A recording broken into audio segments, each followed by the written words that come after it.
So, a very good morning and a warm welcome to all the students, teachers, and principals of the CISE affiliated schools who have joined us today for the first CISE Inspire webinar series. Mr. Malcolm X, the revolutionary political activist and reformer, said that education is our passport to the future for tomorrow, and for tomorrow belongs only to the people who prepare for it today. The Council for the Indian School Certificate Examination has been a beacon of comprehensive education with a unique secondary stage curriculum that emphasizes holistic development, transcending conventional learning boundaries, and nurturing well rounded individuals. To enhance stakeholder access and engagement with the CISC policies and systems, as well as engage on contemporary themes in education, the CISCE is today launching an outreach webinar series named CISCE Inspire. We welcome you all to this first episode, the first panel discussion of the CISCE Inspire series. Dear audience, in the panelists today, we have our esteemed principals. We have with us Dr. Sonal Parmar, Principal, Cathedral and John Connon School, Mumbai, Mrs. Roop Katha Sarkar, Principal, La Martiniere for Girls, Kolkata, Mr. Satish Jayarajan, Principal, Malya Aditi International School, Bangalore, Mrs. Revati Srinivasan, Director Education, Singhania Group of Schools, Principal, Srimati Sulochana Devi Singhania School, Thane, Mrs. Damayanti Bhattacharya, Principal, Jasudben ML School, Mumbai, and Mr. Ranjan Mitra, the esteemed Principal of the Future Foundation School, Kolkata. We also have with us our alumni who are going to join us from various parts of the country and abroad. Dear audience, it is a privilege now to invite the Chief Executive Officer and Secretary of CISCE, Dr. Joseph Emmanuel, sir, to kindly deliver the opening remarks for the CISCE Inspire series, to welcome our esteemed panelists, and to set the context for today's panel discussion on CISE Legacy of Excellence, Shaping Future-Ready Global Leaders. Sir, may I request you, please?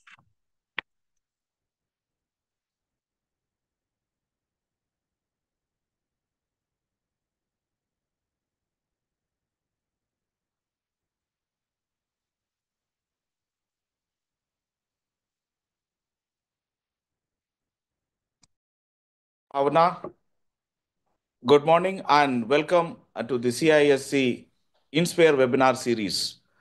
It's a new initiative of the Council as part of its School Connect program. CISC is known for excellence. Education for excellence is the motto of CISC. The Council is serving the students of this country from the year 1958 and has a legacy of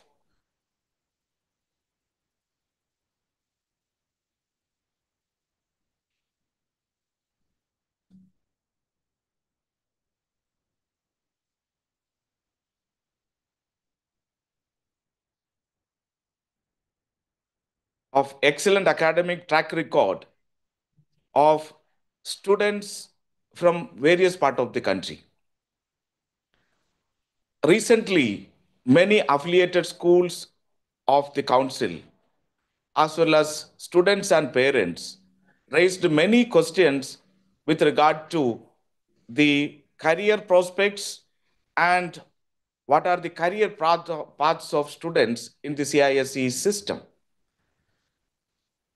So the council has thought that it would be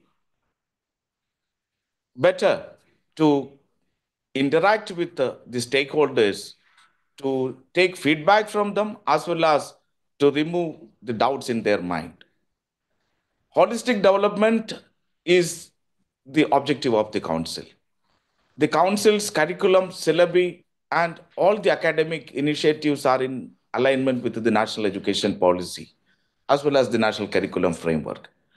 While aligning the curriculum and syllabus with the national education policy as well as national curriculum framework, the council has also seen that its curriculum is matching with the global standard. In India, the CISE's position is the topmost in terms of academic excellence and holistic development. The students from CISE system excels at all walks of life, whether it is medicine, whether it is engineering, whether it is civil service, foreign service, politics, judiciary, entrepreneurial ability, business, commerce, industry, in all walks of life, literature, art, in all walks of life, CISE students excel. If you take the topmost global leaders across the globe, most of them are from the CISE system. These are all testimony of the effectiveness of the CISE curriculum and the best practices followed in the affiliated institutions.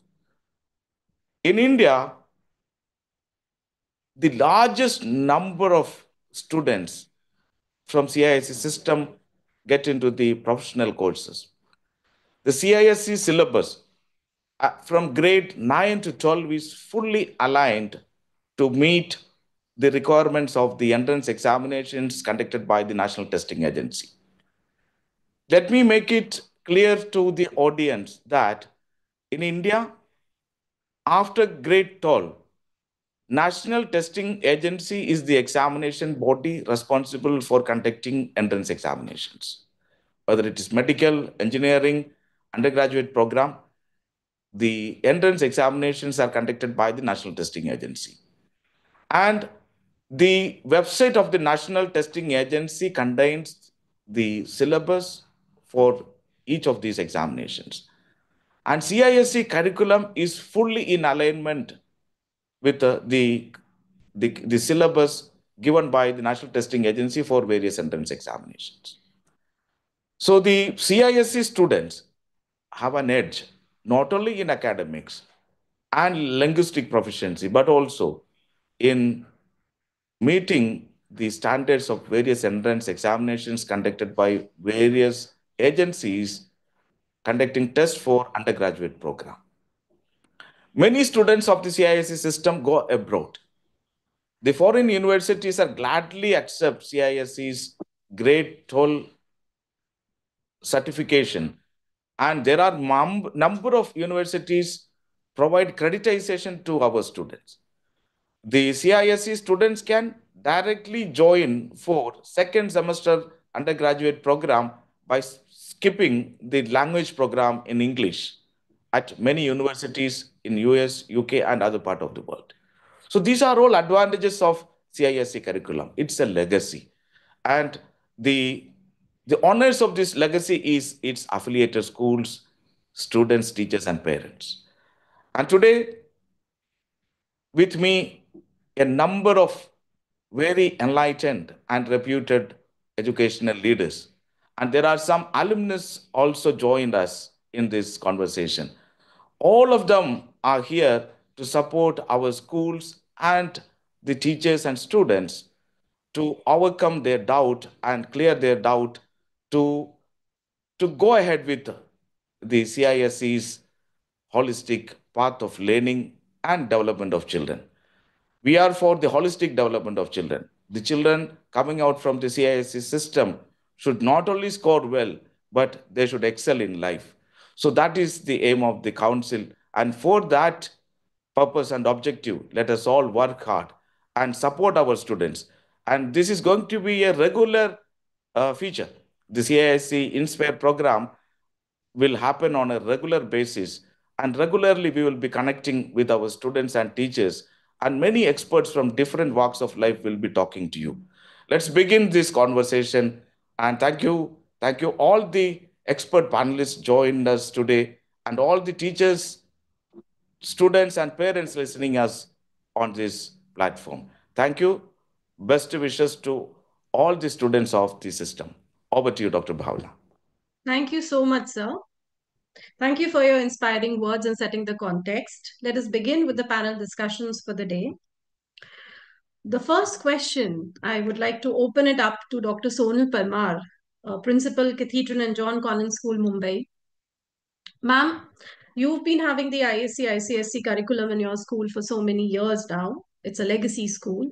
What, according to you, are the strengths of the ISC curriculum? Good morning. Thank you. It is a pleasure and a privilege to be on a panel with such esteemed co-panelists. Dr. Emmanuel has already set the context, very comprehensively. Like you said, we're a legacy school, and we have been quite a flag bearer for the national curriculum for both ICSE and ISC for generations now. And I'm very proud to say that our children do very well in it. This year we had national toppers at both ISC as well as ICSC. So it's a curriculum that has worked very well for our children. In terms of the strengths that you're talking about, for me, I think it's a combination of a couple of things. The rigor, the range, and the relevance. All three of them within a larger context of the holistic model of education and development that Dr. Emmanuel spoke about. I'll tell you what exactly I mean by that. When I say range, what I mean is the number of subjects that are offered to the children, and also the option of taking them in combination or taking them as streams.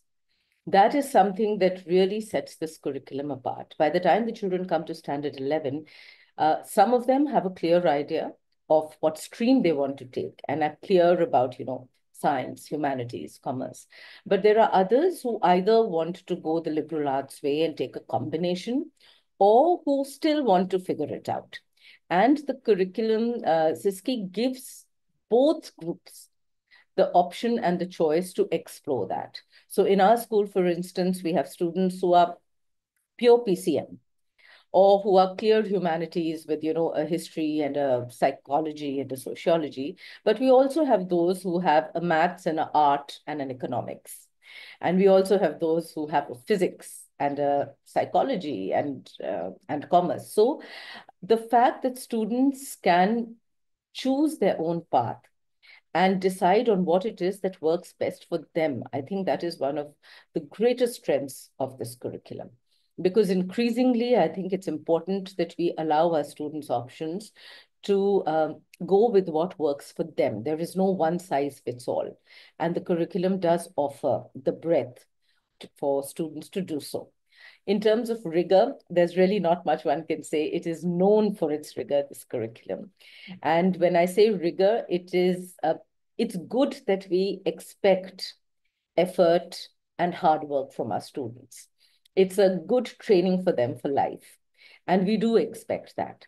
The demand of the curriculum, the increase in both portion as well as depth, as well as rigor between standard 10 and 11, all of those help the children to train towards higher education, and there are so many students who come back to us to say that what they learned and the manner in which they learned it at the ISC level has really equipped them to deal with the demands and the challenges of undergraduate very well. So I think the rigor, conceptual clarity, analytical skills, the expanse, the portion Dr. Manuel also mentioned, it's very well aligned to students who want to take competitive exams. All of that goes into that. I also want to mention here competence in English. That is something that I find that the students who are doing this curriculum come across with very strongly.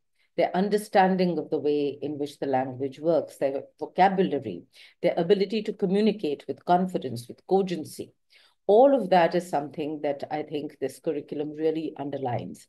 And 11th and 12th come as the accumulation of a long journey. But right from the time that they're in class one, these are skills, these are aspects that are being honed and developed in them. And I think that is another great strength.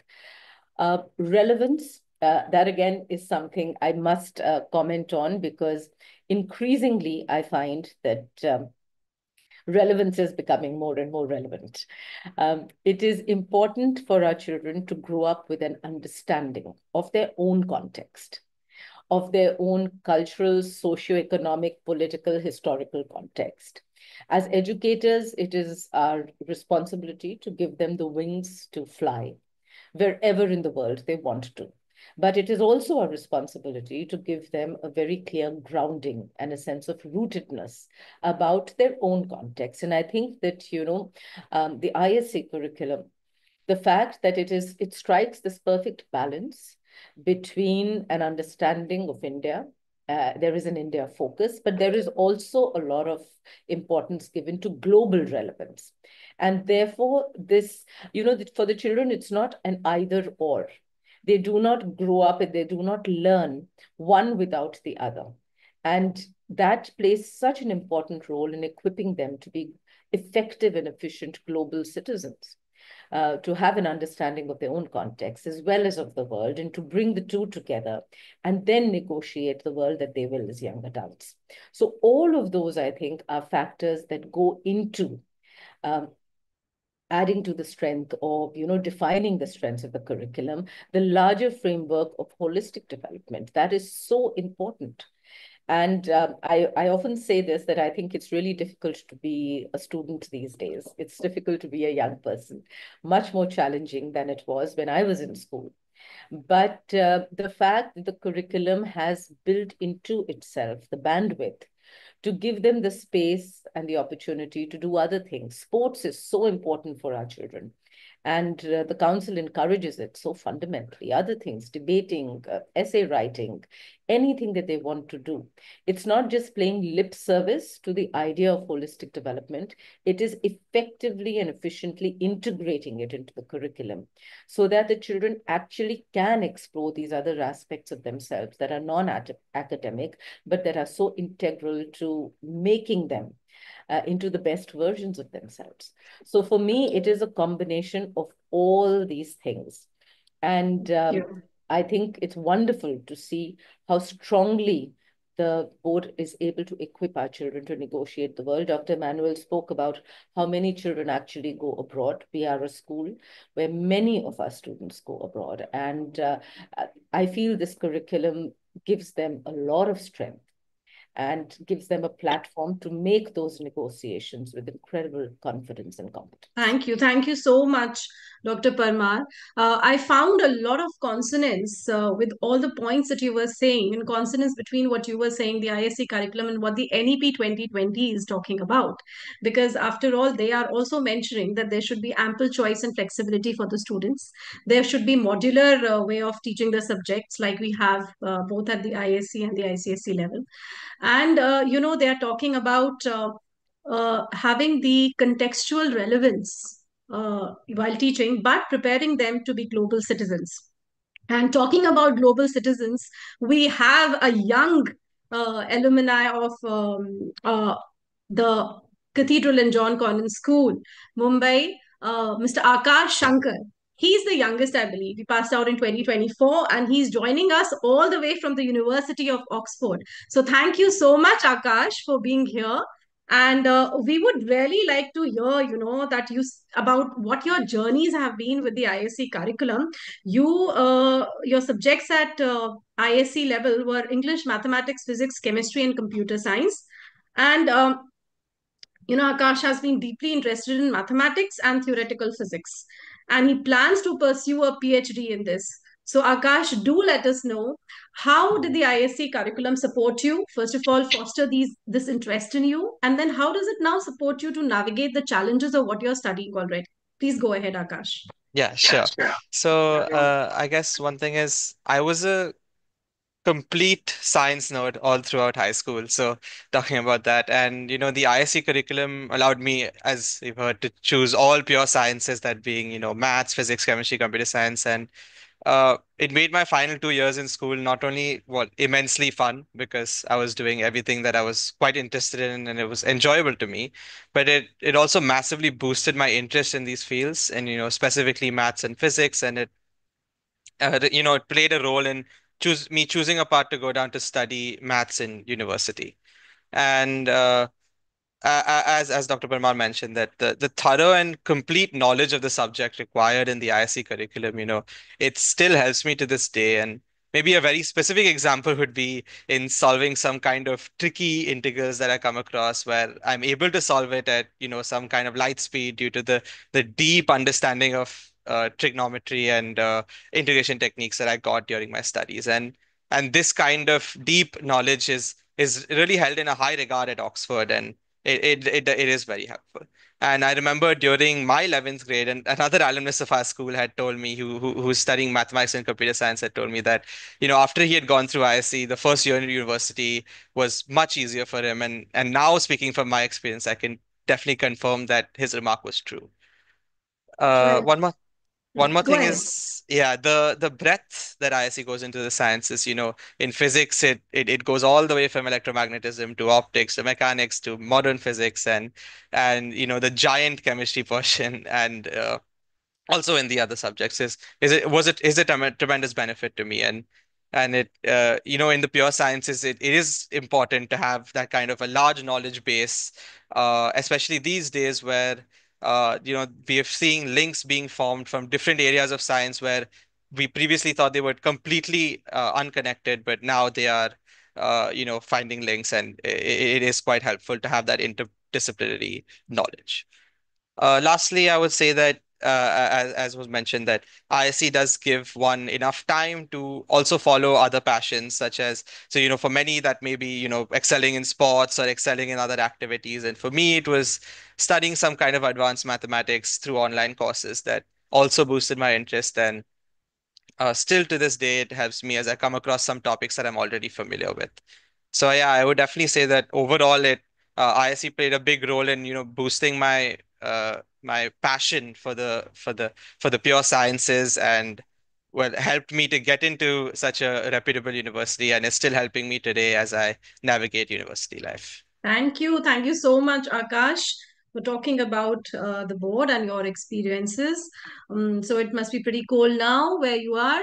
Oh, thankfully, I'm back in Mumbai this week, so it's all Oh, fine. wonderful. Then you are in a warmer place than we are in. We are in Delhi.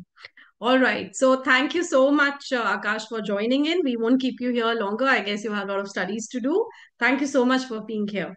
Now, moving on from the west to the east side of the country, we have with us Mrs. Roopkatha Sarkar from the La Martiniere for Girls, Kolkata.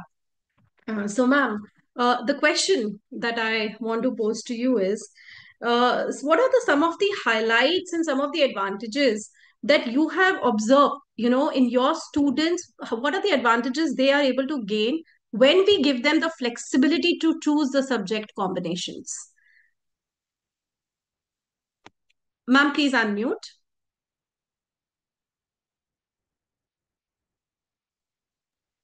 Thank you, Dr. Bhavna. And I've been listening to Dr. Emmanuel, who struck the concept note, and Dr. Parmar, and now Akash.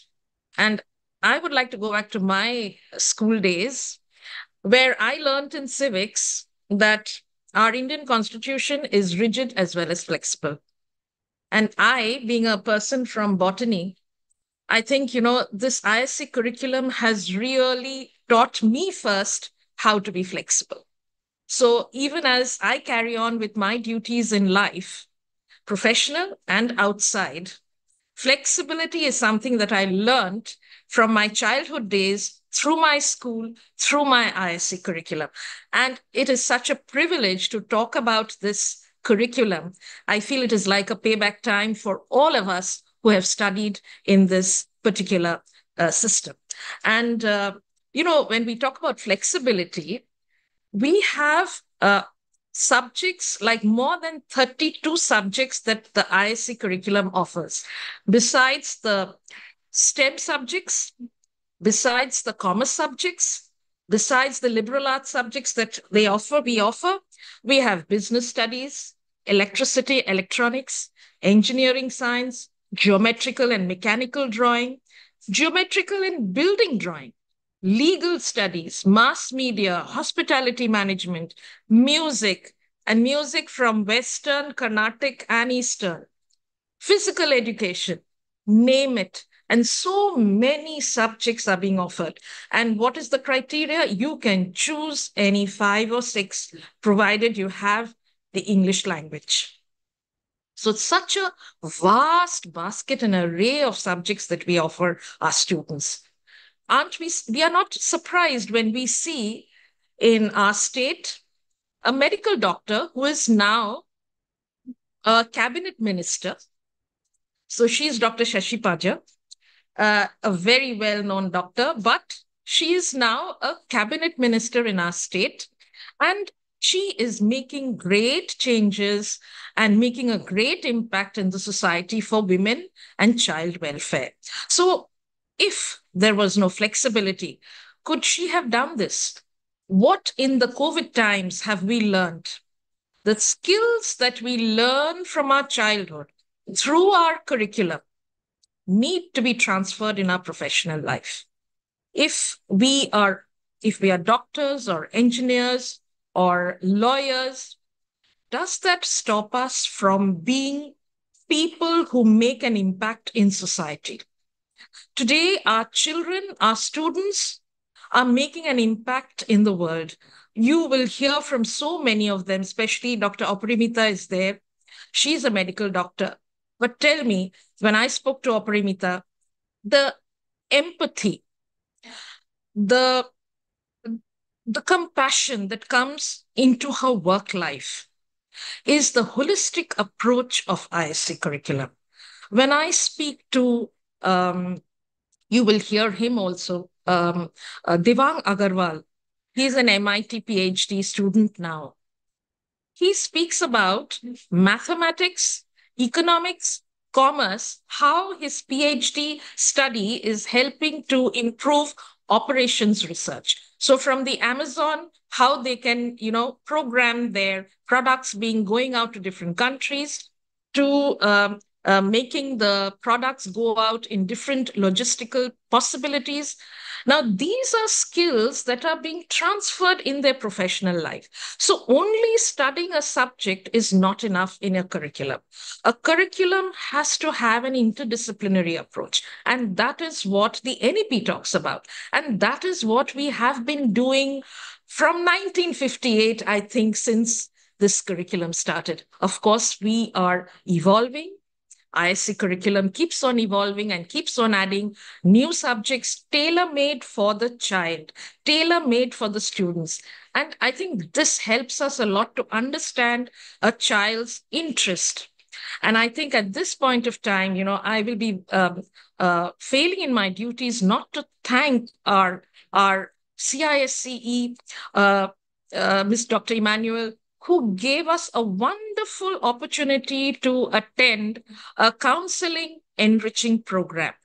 And this is something I came back and I shared with my teachers. Counseling is in every school of our curriculum that is being followed, where it is not a separate function. That means I don't need to just separately go to a counselor to understand my abilities. When I sit in a class, in class 8, 9, 6, when I'm sitting in a class for art, my teacher should be able to guide me in my interest and actually understand what my passion is, should be able to understand the child's gift, able to understand the special needs. And this is where I think, our ISC curriculum has this wonderful holistic approach, trying to understand the interest of the child and guiding the child to counseling, as we say, to their chosen career life. And why do I make this such an important, why do I mention this? Because sometimes, we subject teachers, we just teach a subject and we feel that that is enough. That is not enough. Every teacher, every subject teacher is a counselor. He or she should be the best person to understand the gift of the child and the passion of the child. And so this is where our ISC curriculum really stands out, when every teacher guides the child. And so I have students who are robotics engineers, but are great musicians. They play cello. They put on their, a little, the instruments that they're playing on the social media. And I listen to it and I feel so proud. I have people who are doctors, but they're the best debaters in the city. Dr. Ronin Roy is a great orthopedic surgeon, great debater in the city. So these are skills that have been transferred because of the flexibility in the curriculum. So not only as we know that the rigor of the curriculum is there, but also the flexibility to pursue various skills that will build competencies for professional life. And so this is where I feel, our students are doing very well, whether they are in the country or whether they are abroad. The confidence with which they approach situations, they approach problems, they approach conflicts, speaks about these wonderful skills that have been transferred through the curriculum, through their study. And Thank you. Thank if you. I would, yes, if I would say just one more thing, and that would be that, um, we have a notion that, okay, if I am going to be a doctor or an engineer or a lawyer, why do I need to study second language? I'm sorry to say, when you go to the higher echelons of your professional life, you will be actually meeting with grassroots level people. If you are unable to speak local languages, if you're unable to write local language, how will you communicate? So this is something is very strong with me and very strong with our school. We always say English, yes, of course, but also a vernacular, a local language, which helps you to go in any part of the world and, help you to become confident citizens and Thank nation you. builders. Thank you so much, Mrs. Rupkatha Sarkar, ma'am. You very comprehensively actually summed up the curriculum for us and its highlights as far as the flexibility that it offers, the advantages that the students derive from it. To hear a little bit more on this, on the experiences, uh, uh, you know, am I audible? Yeah. We would now, I would request Ms. Limi Saikia to kindly share with us the video bite which has been sent by Mr. Devang Agarwal. He is an alumnus of the La Martiniere for Boys, Kolkata, and at present he is pursuing his PhD at the MIT US of A. Let us hear what Devang has to say about the ISC curriculum.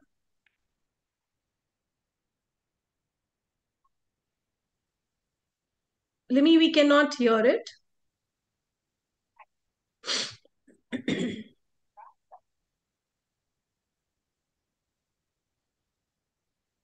It's still not audible.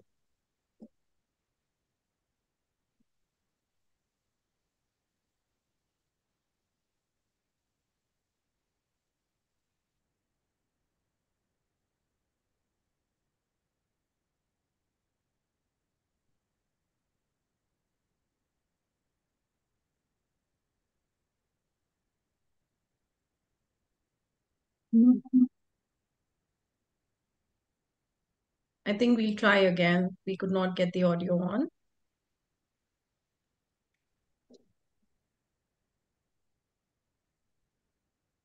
Why is it not playing? Now, in the meantime, as Limi is trying to get the video on track, you know, we see the ISC curriculum, it has a legacy for excellence. We know how we are actually reviewing and updating the curriculum every year.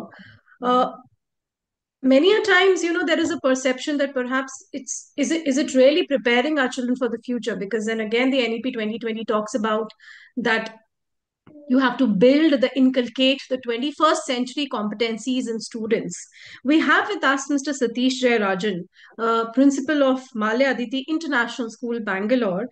Sir, my question to you would be, how do you think, does the curriculum design empower students to be prepared for the future? Does it give them opportunities to build skills that are required in the 21st century world? Sir, please kindly unmute. Uh, Good morning, everyone. It's a great pleasure to be here and to be part Sir, of. you're not audible. Sorry, He's audible. can you hear me? Yes, sir. Okay. Is it clear? Yes, sir. Yes, sir. You're audible, sir. No, so I just want to thank the council for inviting me to this, and also very honored to share the panel with such legacy schools, much older than us, than my school. Just give a little context before I answer the question. So we've been associated with the council now for close to 40 years, and we've been doing the IAC for the last 36 years. So I think I've almost have, as I'm sure other legacy schools on this panel do, we have multi-generational experience of students. So we've got uh, a father and son, or mother and daughter, both of whom have done the IAC. And I think that gives us a sort of insight into, what this program is all about. And I myself have been teaching IAC for close to 36 years. I'm going to talk about not so much my school per se, but the question that was posed about the future, right? So I just talk about three aspects. I think one important theme of the future, which perhaps needs to be underlined, is this whole idea of inclusion, of including as many people as possible, including diversity. And I think that one of the things that I'd like to talk about is that I think that the council is one of the most inclusive boards that I've had an experience with, right? In terms of the kind of support they provide for students, in terms of students who may have challenges and difficulties. So inclusiveness is definitely one of the themes of the future. And I think the council addresses this theme extremely well, right? Now, in terms of the more academic aspects, the future areas of exciting areas of study in the future, from what I've read, would be, obviously everybody is talking now about artificial intelligence, but more than that, I think biological and life sciences, answering some of the challenges, the challenge of COVID that we all faced together a couple of years ago, and the kind of responses that we need to make to that. So the question is, if a student enters university, okay, so for me, an ISC program, its primary purpose is to prepare students first for university and then for life.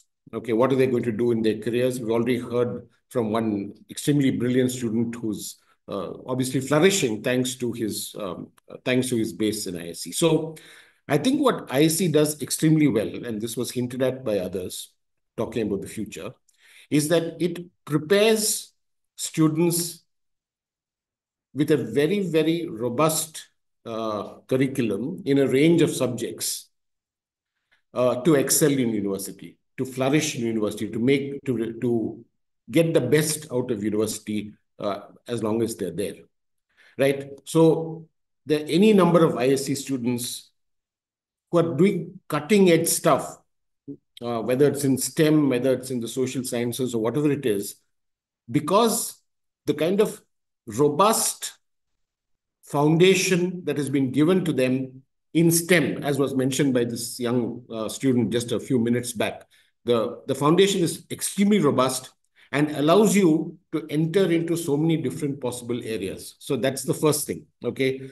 Secondly, preparation for the workplace. Okay, you're qualified, you've got your education, what do you do in the workplace? So I think the council's emphasis, not just on the academic, but also on the non-academic, definitely prepares people for future success in the workplace, right? So three things that I've stressed about just to, one was I said, I talked about inclusion. I talked about higher education, the kind of challenge, the kind of areas that are opening up in higher education and how the council does this. So council does this by not compromising uh, on the kind of foundation that students need. Okay, so this is one thing which I deeply respect about the council and about the ISC program. It does not cut corners. Okay, it does not compromise. Okay, it insists that students have a challenging program so that when they go to university, as somebody mentioned earlier, they feel very comfortable. One student of mine said, if you do the ISC, irrespective of what subjects you choose, you are well prepared to succeed in any university in any part of the world. And this has been borne out by the experiences that some of you mentioned, and indeed from our own experience, right? So this business of, okay, we need to get into this program, or we need to get past an entrance test to get into this program. Okay. A more fundamental question is, are you prepared for that program? Do you only know how to get into a program, but you also know how to flourish and to do extremely well in that program? I think that is something which the council, I think, addresses quite effectively based on, my so many years of experience. Thank you, Mr. Jayarajan. Uh, in the same light, when we talk about preparation for future, I also want to ask you that, Council has very consciously integrated some futuristic themes into the curriculum, and we did that with this quite some time back. For example, we teach environmental science as a subject at the class 11th and 12th level, and environmental education is integrated into our curriculum, climate change and sustainability. AI and robotics, of course, is another one that we are looking at. So do you think that there is a need for the student of today to have not just the knowledge or the academic rigor in the subjects of study where they are planning to have a career, but Yeah. also towards an awareness and sensitization towards the planet, towards their fellow beings? And how does the curriculum allow them to build that empathy? Okay, so I'll answer that at two levels. So one is uh, we've had, for example, one of the disciplines of the future is biotechnology. There's no doubt about it. This is where it's all going to happen. And the council has had biotechnology for quite some time. That's kind of the simple answer.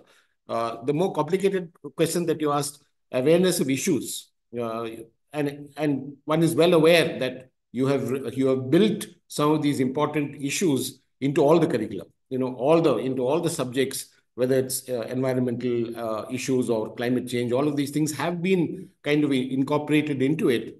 And that certainly equips students to make. So for me, what should a student be able to do when they enter university? That's a question I always ask myself, because I spend most of my life trying to answer this question. And that is, what should a student be able to do when they enter university in order to flourish, right? In order to do something that is meaningful. So one of the things that a student should be able to do when they enter university is to make sense of very complex things. And somebody earlier mentioned about interrelationships between different subjects. Based on my experience of teaching and also of supporting many hundred students into various areas, I feel that ISC students are indeed well equipped to make sense of a very, very complex world. So what university does is throw at you a whole bunch of complex questions, which you then have to try and figure out. And I think, in my view, the ISC does a pretty good job of doing that, right? And I think that a disproportionate, a significant number of students from the ISC, at least from my school, I'm sure it's the same. Already two examples were mentioned, have gone on to do important research, important and relevant research at the doctoral level at universities across the world, addressing some of the issues that you mentioned. So yes, my answer to your question would be yes, it does. Yeah. Thank you, sir. Thank you so much. Moving from South, we have with us a bite from one of our alumni. from the Jasudben ML School, Mumbai, Miss Rasikesari Sheikh Sarya. Let us hear what she has to say.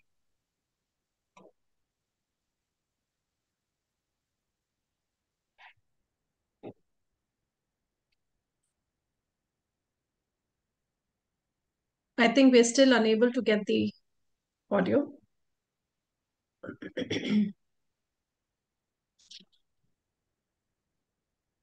Okay, Limi, we cannot hear. So I think we can stop sharing because we cannot hear the audio. Uh, Moving on with the next question for Mrs. Revati Srinivasan. Ma'am is the Director Education Singhania Group of Schools and the Principal of Srimati Sulochana Devi Singhania School, Thane. Ma'am, often we've been hearing this term holistic development. It seems as if, we open any document on education, all that it says is that holistic development, holistic development. My question to you, A, is what, according to you, is this holistic development? Is it possible? First of all, is it possible?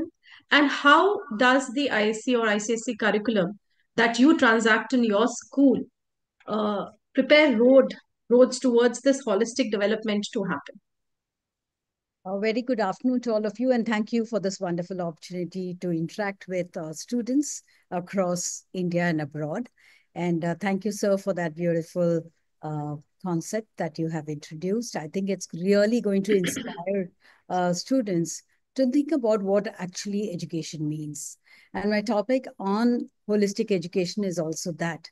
Because I always wonder, why do we speak about holistic education? Education as such means it has to be holistic, because the purpose of education is to create individuals who are ready for life, who are ready to enjoy their life. And if the purpose of our lives is happiness, to find peace within ourselves, it means that we have to give them the skills and equip them with the right kind of knowledge, skills, attitudes, and habits that will keep them going and VUCA world that we are living in. So holistic education to me is all about a balance that we draw. And I wouldn't think of anything but an ICSE school. So I'll start by saying that I run 8 schools, of which 6 of them are following the CISCE curriculum. And I think there are 2 more coming in, which is also going to be following the CISCE curriculum. So why did I choose that? I think it's about the balance. It's about the holistic uh, note that I can bring into education. So what is that kind of balance that we are talking about? Balance between scholastic and non-scholastic. And in ISC, what I really realized that over the years that I've been dealing with students, teaching in the classrooms as well, and seeing them perform out of their classrooms, it's given me a very clear picture that they're all doing well. Almost about, say, 30% of them go abroad, but 50% of them get into IITs, BITS Pilanis, VITs, and NITs, or medical colleges. So they're all doing extremely well academically, but at the same time, they're also good in many of the other aspects of life that one must have, which is called aesthetics. If I can put them together, it's aesthetics: music, dance, debating, or if sports. All of this is very important. And for me, it's important because they must have clubs where they can hone their skills. Today is a world which requires a very different thinking. We need different kinds of skills to survive. And the only place where these students can hone these skills is a school. And therefore, an ISC curriculum which helps children balance both academics and non-academics really works well. Where do I see this? I see a personal development. I see a social skills development. We all have clubs in our school. Each of these clubs are based on some subject, psychology. It could be something on human or reaching out, rural emotions. And all of these gives a sense of community service, of reaching out to the society. So we are preparing students to have empathy, to understand people outside. When we are focusing on emotions, we are preparing children to be a part of the society. So well-being becomes a core aspect of an curriculum. What I really like about this holistic education that we are providing in schools that follow the CISCE curriculum is the fact that we do have a perfect blend of students. I have students who are from first generation learner families. And I also have students who are very quite well off, coming from business families or from bureaucrat families. What is very important is to have a happy mix and blend of both these families. And you will not find a difference between two children. And each one of them rise to their fullest potential. For example, a toilet cleaner's child may land up doing a medical course, or it could be that he does a hotel management. All of this will help them to stay strong in life. I also see one more thing that really works very well for holistic. When we give emphasis on sports, when we give emphasis on their speaking skills through MUN, TEDx, various programs that we organize, these students really, really understand how to blend it. Simple thing that we have in each of our subjects is called projects. These projects, if taken well, and chosen with the purpose of giving them an insight into what research is. They will take up the same projects for even their PhDs. And I have 4 of my students who have taken up. Now, when you're talking about the curriculum per se, I'd like to mention a student who challenged Newton's third law of motion.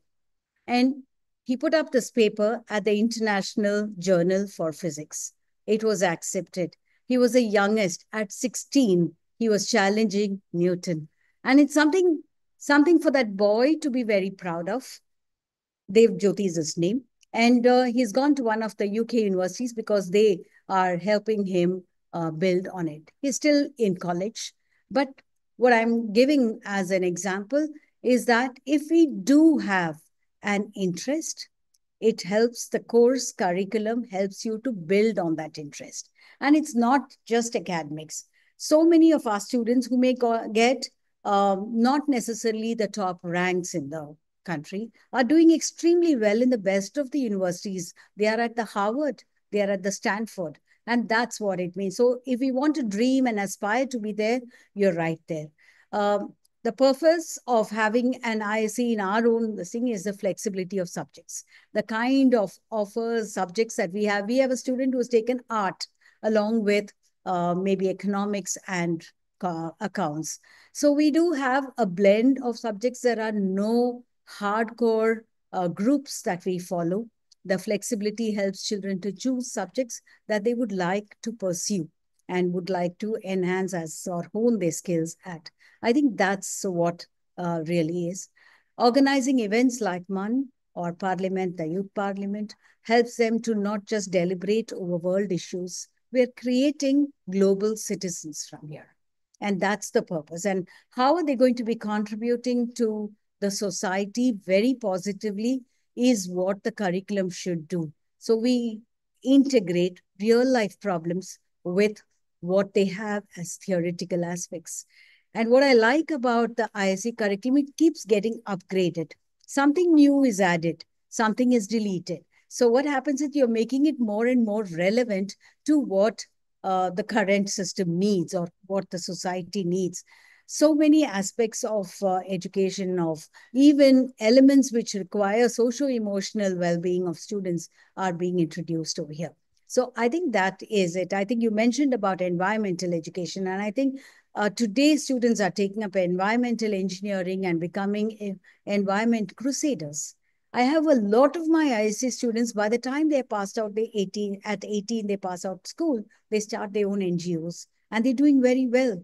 So how do we make them independent? How do we make them stand for themselves, stand for a cause? I think that's what the curriculum does. And I love the flexibility. And for all those who say that there's so much to study, I only have to say this: there is a floor and there is a ceiling. If you have to touch the ceiling, you have to rise above the floor. And if you have to rise above the floor, you have to stretch. How much you're going to stretch, how much you're going to jump and take that race is in your hands. Thanks. Thank you so much. Very well put, Mrs. Srinivasan. And audience, I would like to share that we were expecting an audio bite from a very interesting alumnus of Srimati Sarojana Devi Singhania's school, Mr. Rudraksh Patil. He is a pass out from the ISC class of 2022. He is the youngest world champion for rifle shooting, and he won the gold in Commonwealth Games. He is in the national selections right now, so that is the reason why he could not join us. Uh, Ma'am also shared a video bite by Mr. Sankalp Kelshikar. He is a young entrepreneur doing very, very well. Due to the technical glitches here, we are unable to share the video as of now. But all these videos of our esteemed alumni will be available on our CISC website. We will be posting them there. Thank you, ma'am. Thank you for those insights. Moving okay, so we are still staying back in Mumbai. Now, when we go to Mrs. Damayanti Bhattacharya, Principal Jasudben ML School, Mumbai.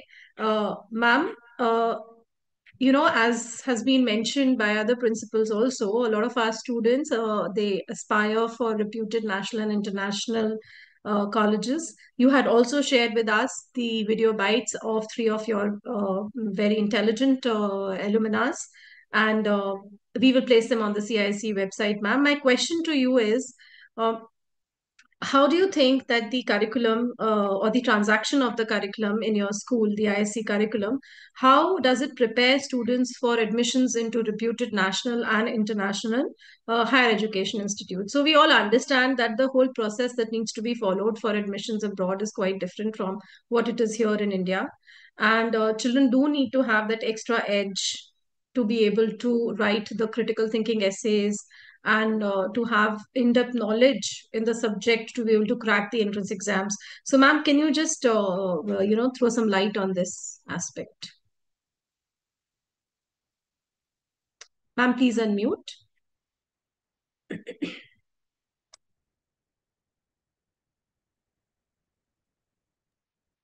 Good afternoon, and thank you for having me on this show.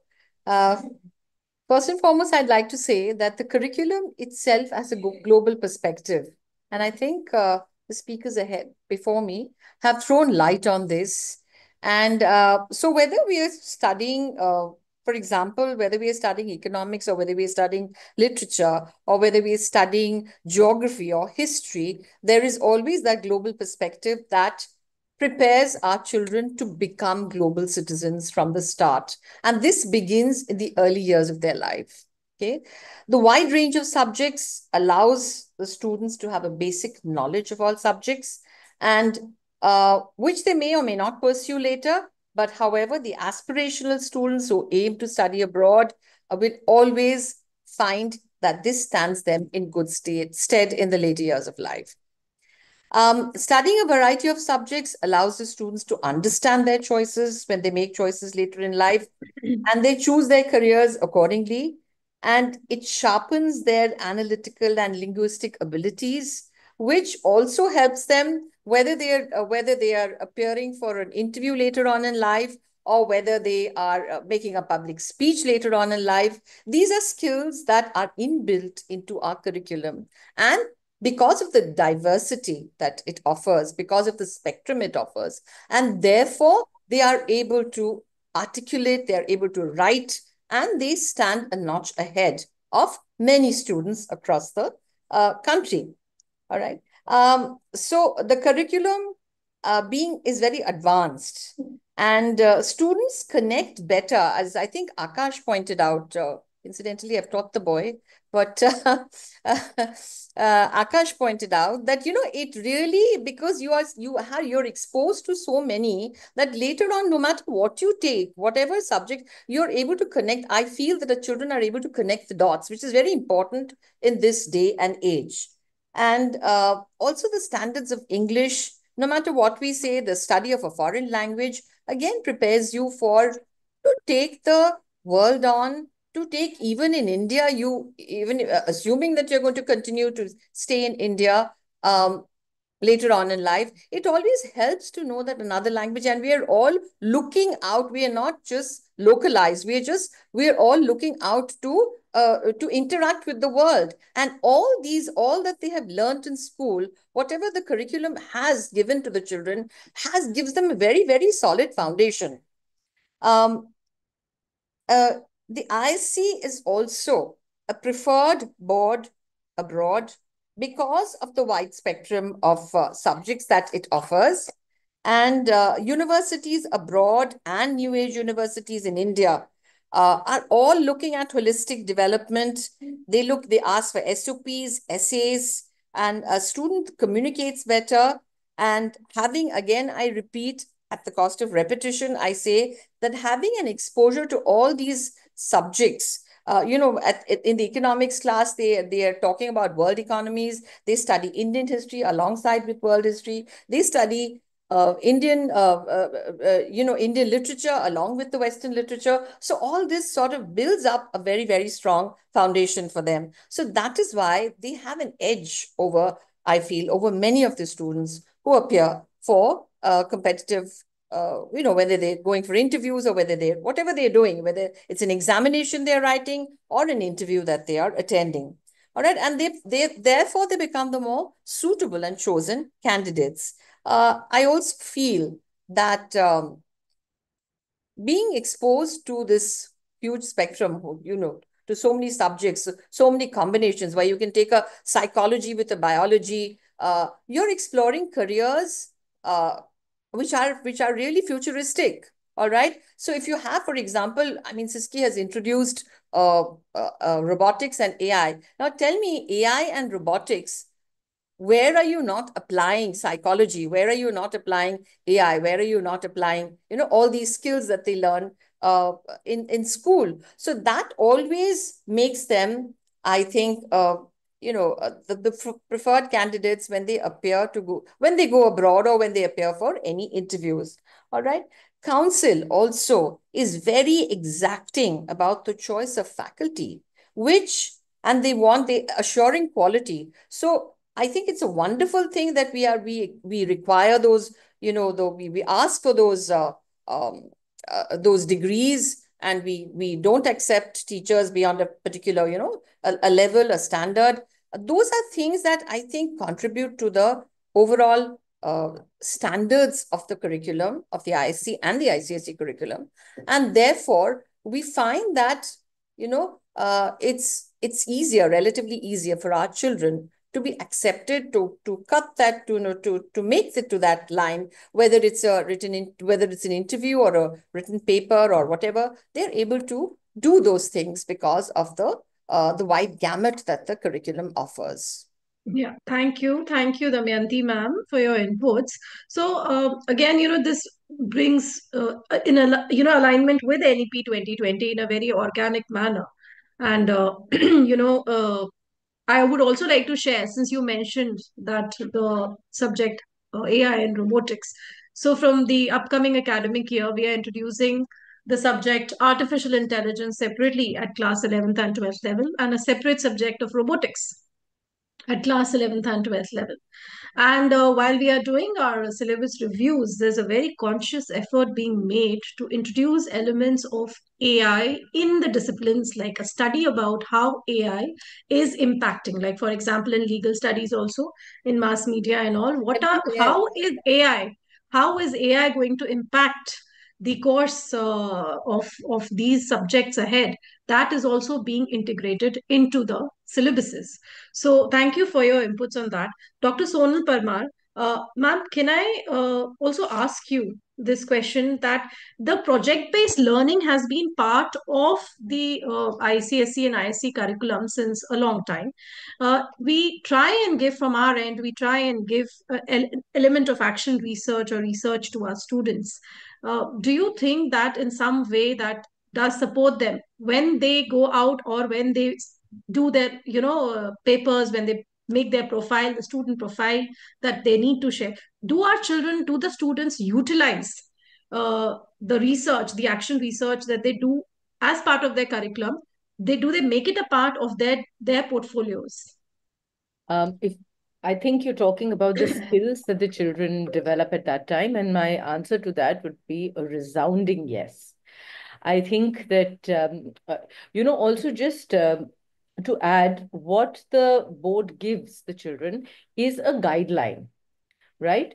Which really helps because at the end of the day, they are children. They do need hand-holding, they do need guidance. But within that larger framework, which gives them direction, which gives them some clarity and scaffolding, there is a tremendous amount of scope for creativity, for individual thought, for bringing in a personal voice. And all of those are the things that they actually need when they are going in for higher education. They're writing their essays, they're developing their portfolios. I can give you an almost 100% answer that there's a correlation between the skills that they learn through this entire project-based learning, doing their own research, putting it together, prioritizing what is important, how important it is, structuring it in terms of argument, what should come first, what should come some later, how much importance do I need to give to this point as compared to that point. The language, so many of my colleagues have spoken about language competence, the language in which to communicate their ideas effectively. These are absolutely core to the admission process and also just the education process moving forward. You mentioned AI right now, and increasingly, research is showing that what you need for AI, because it has to follow instruction, along with an understanding of the coding and understanding of how that, you also need very sharp language skills so that you are very precise in the instruction and direction that you give to the AI. So, the manner in which it is all intertwined. And it gets kind of, I think, registered somewhere in the subconscious of the children as they are growing up, not always as something they even know they have learned, but within their brains, it is registered. And when there is a need for that to manifest itself or for them to draw upon that as a strength and a competence, they are able to do so. So I think the fact that it's one layer on another over years of their school education that brings them to a point where they are effectively able to draw on it for strength. So I would say it adds tremendously, and it is a huge benefit to the children in terms of their skills. Thank you, ma'am. Thank you. The CUET, CLAT, all of these subjects, all of these, sorry, exams, they have a component of the language test. And we have observed that the ISC students do extremely well, and they don't have to really prepare too much, for this. Talking about language proficiency, my next question would be for Mr. Ranjan Mitta, sir, from Kolkata. He's the principal of the Future Foundation School, Kolkata. Sir is himself an expert in the French language, and he's been honored by the French government as well for his contributions to the school education in the French language. So, sir, coming in with the question, how do you think does the language proficiency that we are trying to build through the curriculum, you think many a times we hear students in senior classes say that, oh really, do we really have to study so much of English in depth literature? Do we really have to go in for the second languages? I mean, is it really required? So sir, what is your take on this? Yeah, I'll come to that, but I think it's nice if I can know some of this has already been said. So So if I may start with looking at our country for a moment, because you see in India, anybody who wants to paint a positive picture of India, and there are many naysayers, but anybody who wants to paint a positive picture of India and its future talks about one thing, India's youth, and it talks about India's demographic dividend. Now that there are two separate issues actually, which we subtly gloss over. One is the youth and the numbers that are there in India and the demographic dividend. For youth, turn into a demographic dividend, they need a kind of education that makes them nationally, regionally, and globally relevant. So this is one thing I'd like to say, which has already been said, but I'd like to be, you see, I was right after the passage of the Right to Free and Compulsory Education Act in 2009-10. Just after that, I was accompanying a European delegation across India, an European business delegation. And I basically happened to be privy to a conversation between the Minister of Education of that time, of course, it was called Human Resource Development, and this European delegation in Shastri Bhavan in New Delhi. And it was interesting how the minister portrayed the education landscape and its future in India. And he said, he basically talked of a very interesting perspective on the RTE Act. And it was like this, that we are given our numbers. It's not enough if we just prepare our children for their respective states or even for India. We need to prepare them for the world. And it is with that view that we are redesigning the education system. In fact, some of the biggest experiments in education are actually happening in India because of the numbers involved. And I would say, from my experience, both with my school and the council as a head of school for a quarter century, that we, at least in the council, make our children, as has already been said, socially, emotionally relevant to the changing needs of time. We make them relevant in their respective cities, communities, states, uh, and the country, and even globally. So that's something that I've noticed, and that's important. And that's very important because when, supposing I'm a parent of a child and I want to provide my child with the best, the council does the thinking for you. The council actually makes sure that the board follows the national requirements in terms of curriculum and whatever is expected, as well as making sure that they get a global platform. So, and also that they have, as was mentioned earlier by some of the speakers, that they are inclusive in their nature, that they can address challenges of both riches and poverty, of special needs and mainstream education. So this is a very, very broad palette. And I think that, at least in my understanding of seeing students in my school, at least, and in some other schools over this last quarter century, I found that they do it very well. In fact, emphatically well, if that's the right expression to use. I'm not sure it is. The second perspective, I think, which we, of course, are talking about, and I think we began that when we talk about admissions. You see, admissions are just a kind of passport to the next step.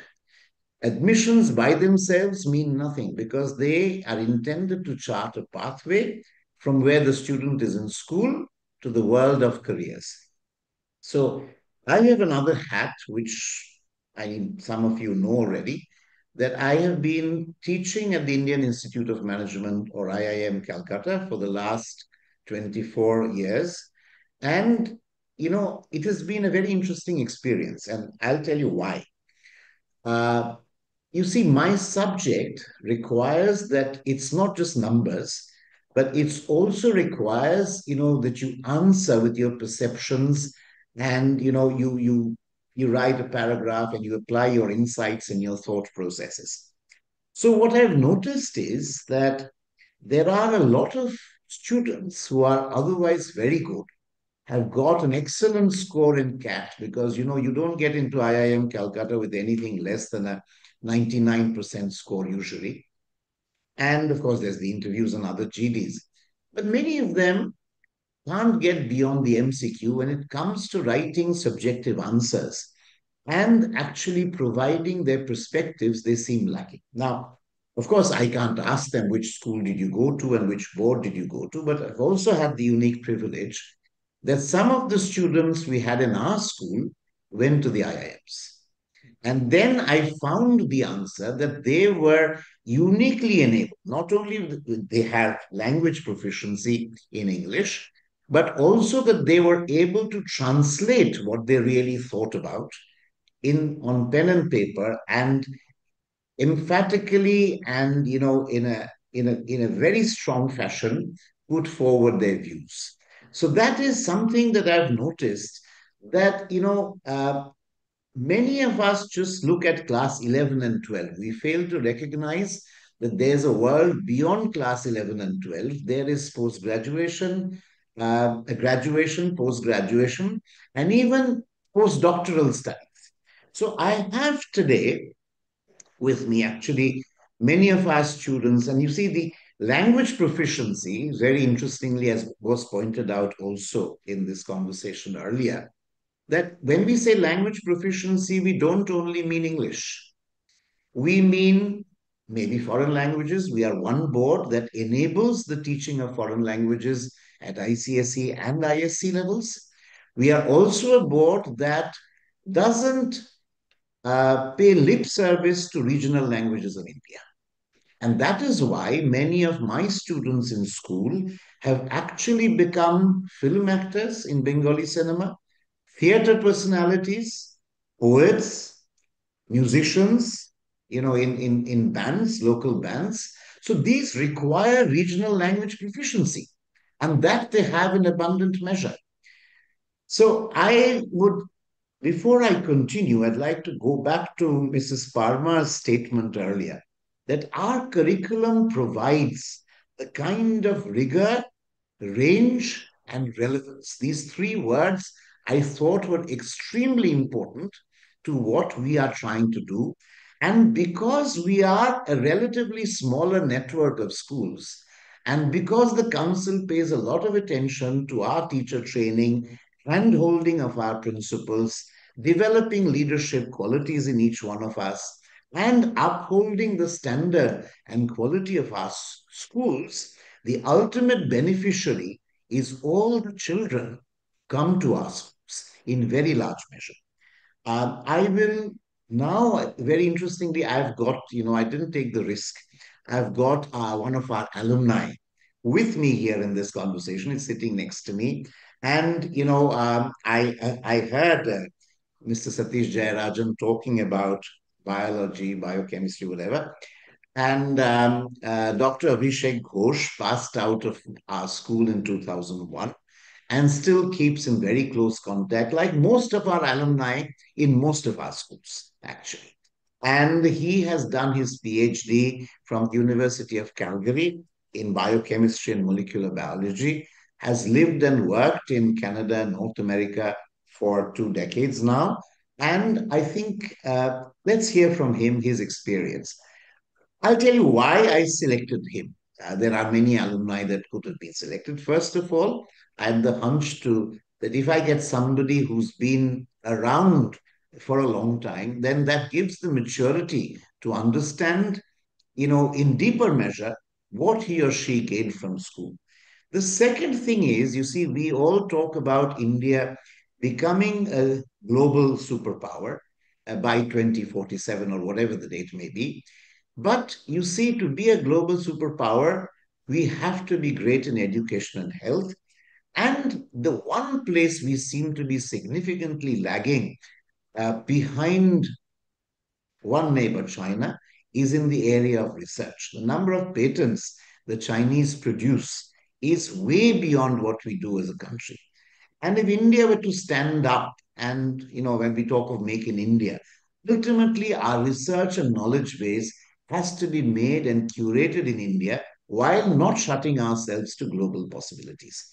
So if we have to be future ready, in a manner of speaking, the future is unknown even to the best of us. The council curriculum enables us to grapple with that uncertainty of the future because of the holism, the holistic curriculum that we have, because of the close contact between our teachers and students, between our heads of schools and teachers and the council, and the assurance that, we are preparing children who are fit for almost everything under the sun. So I'd like to hand over to Dr. Ghosh, who can give a perspective of how this curriculum has been useful to him so far in life. Yes, Dr. sir. Ghosh. Thank you. Thank you. Yes, so Dr. Ghosh, welcome to the panel. And Dr. Abhishek Ghosh has completed his PhD from the University of Calgary, Canada, and he investigated the role of ribosome synthesis to understand growth of tumor growth in Drosophila. So has published several articles in national and international journals, and he is an alumni from the Future Foundation School, batch of 2001. So please. Kindly share your experiences with the ISC curriculum and how it has enriched you in your learning and professional journeys. Thank you so much for having me. I hope I am audible to you all. Yes, sir. Yes, you. Okay. Thank you for sharing your perspectives throughout from the beginning. I resonate with a lot of them, but here I'm going to share my experiences. First of all, I'm going to say that I'm very proud about my school, the Future Foundation School, and also about the fact that I belong to the CISCE. In my entire life of academic research or studentship, there has been innumerable instances where I came across the fact, or rather, I thought about the fact that I did my studies, I completed my ICSE and ISC from this board. So that's a matter of pride because I think the reason is in very if I have to tell it very shortly, it led me to think about that Cartesian principle cogito ergo sum, which basically means I think therefore I am. CISC, the ISC curriculum helped me to think. We talk about the curriculum, the comprehensibility, and also about the amount, the vast sphere that it encompasses. But most importantly, because of the vastness of the curriculum, ISC has helped me early on to build things like grit, focus, and time management. It's not just grade 12, we actually do it very early on, being a part of this curriculum, being a part of this board. Now, I'll give you very specific examples that how I developed my research interest. First of all, if we really look at the holistic perspective of the ISC curriculum, one of the things that I still like a lot is our exposure to project work. It was definitely there when we were students, and the project work exposes us. That's one of the foremost thing which exposes us, inculcates out of the box thinking, and takes us to a sphere which is beyond textbooks. It is probably one of the foremost instrument that inculcates creativity, independence, analytical thinking, taking a complex problem and breaking it into simple means, and then clearly and succinctly presenting that in front of a broader audience or a group of examiners. Sometimes we might have to quantify our findings, our results, using some necessary tools. Now, if I go further and deep dive into it, I would say that in our curriculum, I was fascinated by the science syllabus, not to disregard any other. As I said, I'm very proud about the board.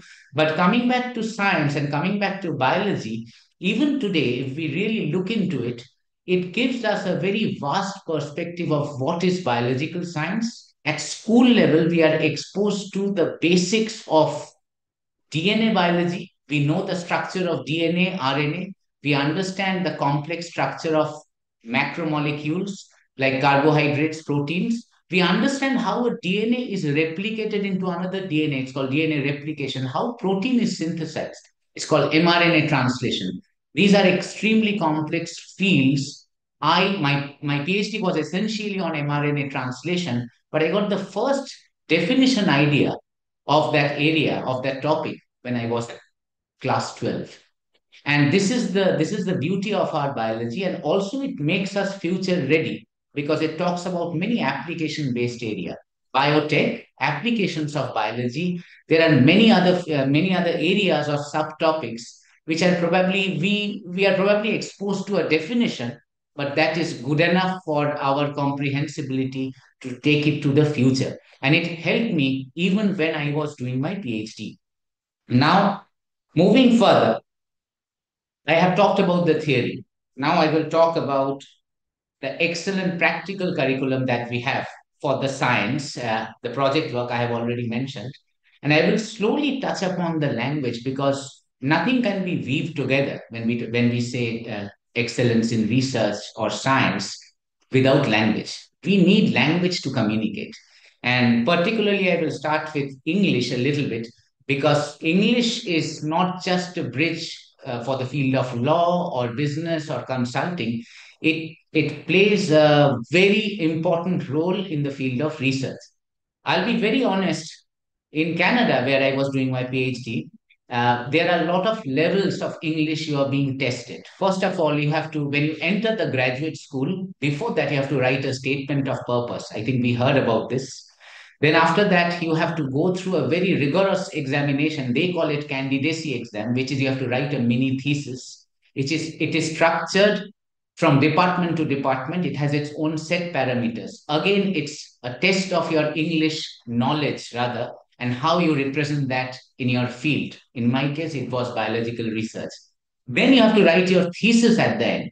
And throughout this journey of entire research career, you have to ask innumerable questions. There's really no dumb question, to be honest. You can ask anything and everything. You have to speak to different audiences, researchers, non-researchers, bureaucrats. You have to explain your problem succinctly to them.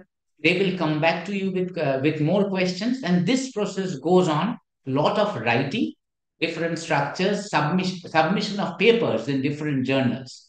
Each of them has different parameters. You have to draft and redraft and redraft. Those exercises, all of them require English. And not only this is the contribution of my school. In life, you really don't know where you will land up. I think ISC curriculum also helps from that regard. I'm talking about English in a broader way, but the breadth of English language that we are exposed to Elizabethan English early on in this board. It prepares us not only for good English, it also develops a kind of socio-cultural awareness for other languages as well, like the second language, like other languages. When I say other languages, I'm talking about French. I got some exposure about French when I came to Future Foundation School. Almost 3 decades later, I was doing my postdoctoral research in a city in Montreal, which is also in Eastern Canada, where you will be surprised to know the first language is French and the second language is English. So every paper that I was screening in my postdoc or every official research document, first it will come to you in French, and then you have to translate it to English. Sometimes you have to sit in biochemistry lectures in French. So you can understand where this multilingual need or practical applications of languages helps. And in my case, again, I'm immensely grateful to the curriculum that we have, and it is definitely meant for holistic development. Research also later on needs funding, and for funding, you need to write grants. There are some very competitive bodies in Canada and in US like CIHR, NSERC, and NIH. NIH is mainly for US.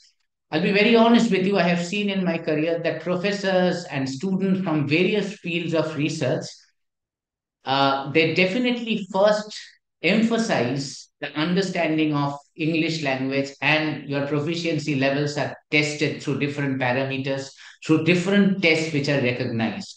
For example, GRE is one of them. It's still very relevant in Canadian universities for admission.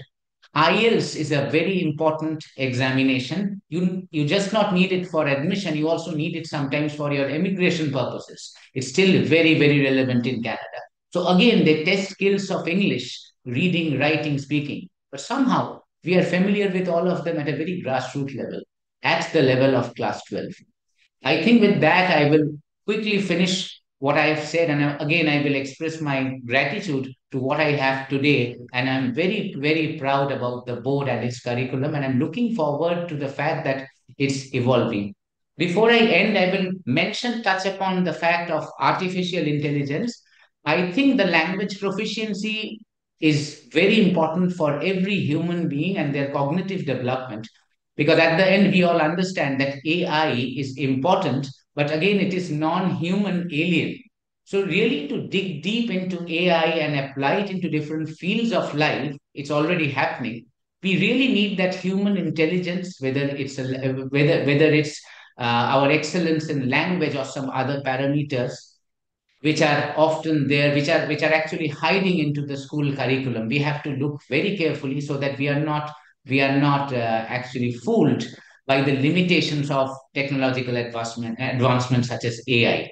So with that, I will finish what I have said. Thank you Thank so you. much again for listening. Thank you so much, Dr. Ghosh. I think you connected with the students so well.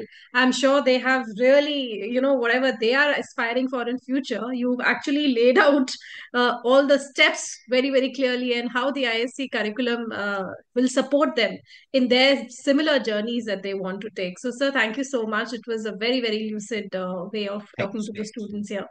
Thank you. So, yeah, now let us call upon another very, very rocking uh, alumnus from the the Sulochana Devi Singhania School.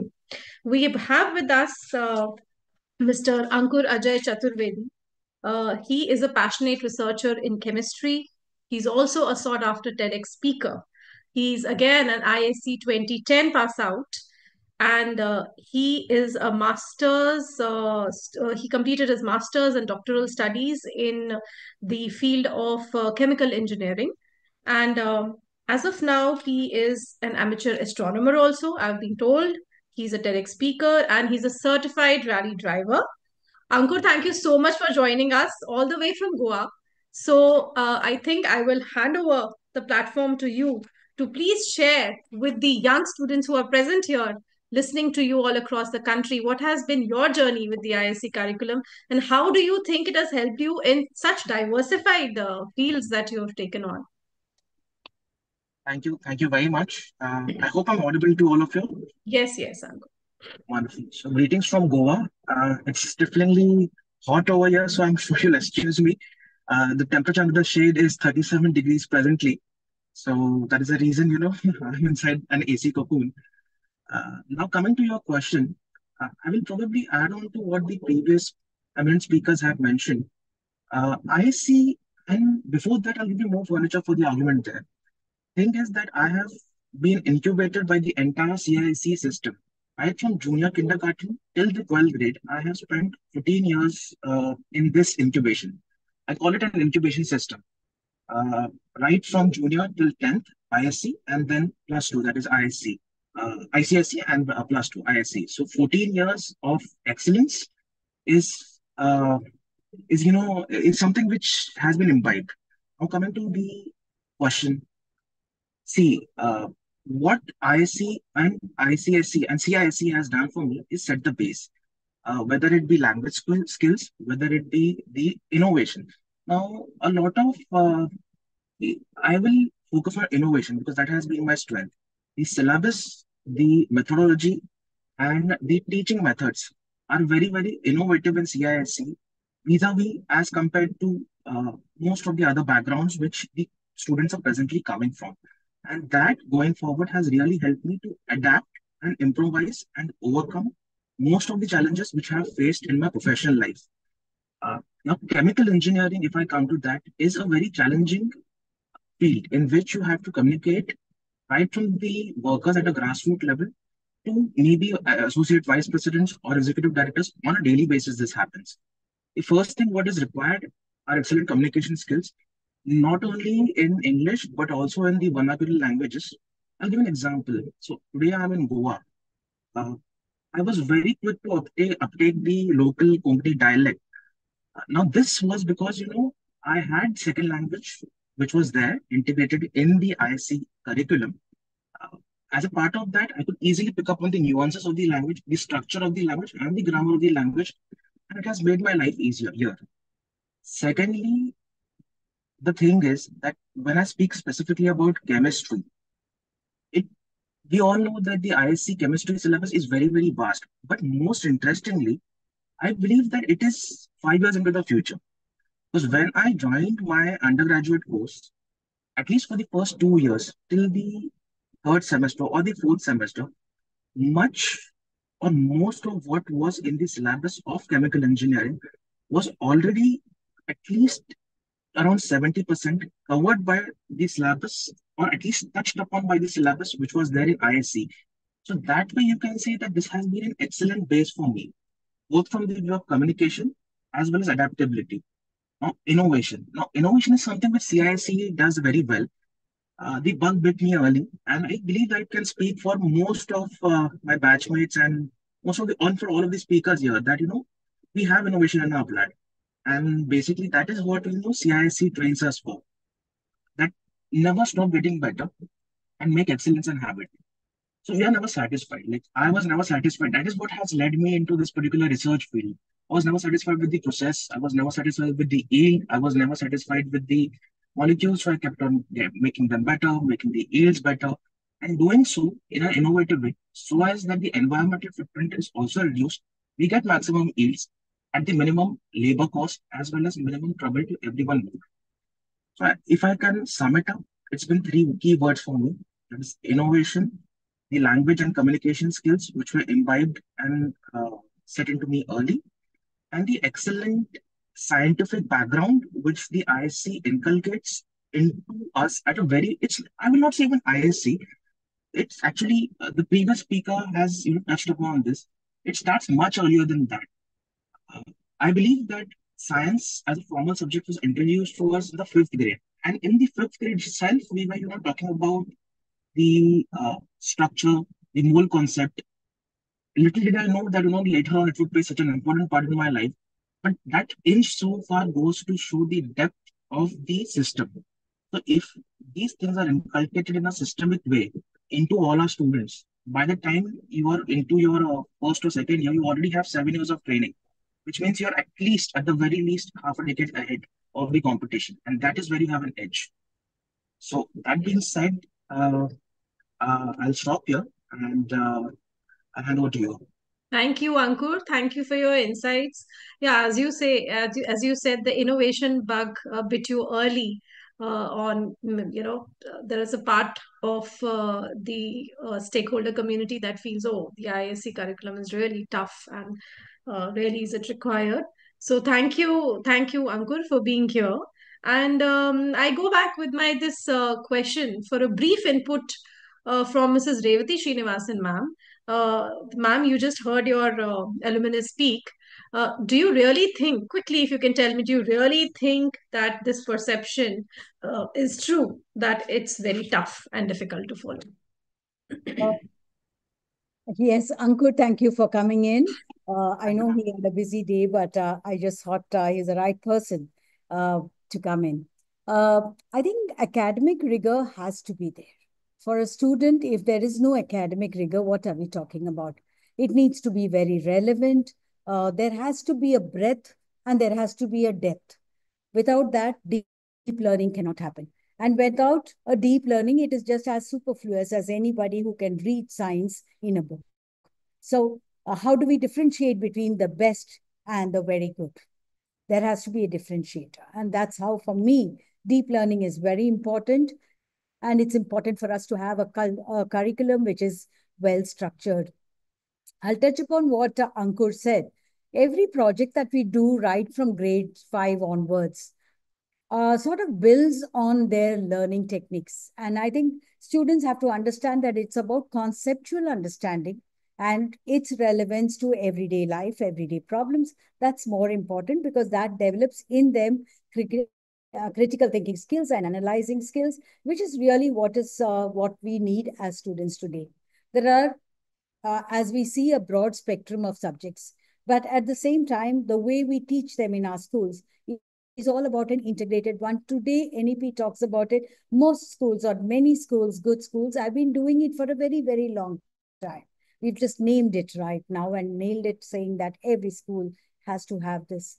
It is very important for us to think, how do we make it very flexible for them and adaptable for them. So what Ankur spoke about his research skills, and he's doing a lot of research into pharmaceuticals right now, has been mainly for that, has been helping students to think about it deeper. So I would say that they look at the size of the book and students say, oh, this is the book we have to study. If I don't want to do this, then I would rather have something lighter to study. My point is that it's not about the size of the book that matters. What really matters is the scope of what we have to do and how do we go into it in depth. And the book always has, and we can choose our book, we can make it our own as well.